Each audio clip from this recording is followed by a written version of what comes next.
So you want to install a WordPress application on your server. This is how you do it. You go to your URL and you type in cpanel after the .com/cpanel. Then you log in, and when you get an account, you get an activation letter that has your username and password to get to your cpanel. Here we go. Now once you get into the cpanel, you'll see somewhere the WordPress icon. That will automatically install WordPress on your server. So go ahead and click that, and you get the explanation about what WordPress is all about. And you can read this if you want, or you can just go to install, and then you have to fill out this form. First thing is to choose a protocol. It's either HTTP or HTTPS, so that's probably what you want to do, http://. You may have several domains on your server, so pick the one where you want this to be installed. Next, you create the directory that you want this to be in. The directory cannot exist because WordPress or this install is going to create that directory. So I'm just going to call this, I don't know, demos. So this is going to install WordPress at tools.spexgfx.com/demos. Now, the table prefix is pretty important. You can have several WordPress installs, which will create all kinds of tables, possibly in the same database.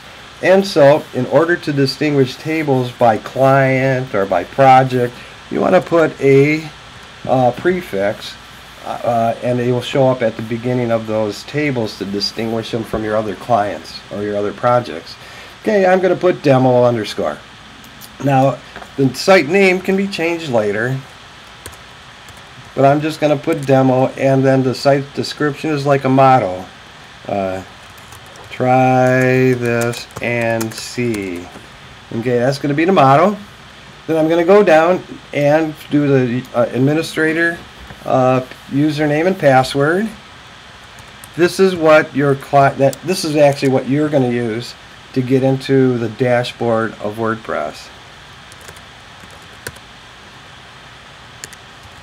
I'll just make something up. Okay, then this is going to be the administrator's email. So when things happen, this is who's going to get the email. You're going to select your language. There's a whole bunch. No plugin needs there. Okay, and then the last thing, we should probably put an email down here. It'll email instructions on this install. So once you have this, you have HTTP, you have your domain pick, you have the directory that's going to be created, the table prefix, generally with the underscore, that's tradition, the name of your site, the little motto, username and password to get into the back end, email instructions there, you hit install, and it is going to go through the install for you. And it's going to check your information. It's going to make sure there's no directory created by that name already. It's going to check your database connections, and then it's basically going to install WordPress. When it is installed, this is what you get. You see the congratulations, the software is installed successfully. You can click on the link. It'll take you to your WordPress site. The second line will take you to your login. So let's click on the top one, and here it is. Here's my brand new WordPress site. You can see the name of the site here, demo, the little motto, and then in order to get to the dashboard to change things, all you have to do is go to the address, type in wp-admin,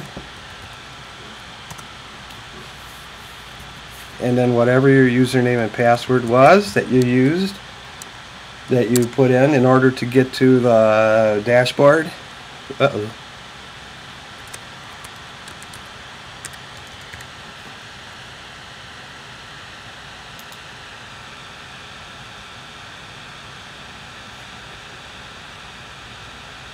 and you get to your dashboard. So that is simply how you install your WordPress to your server.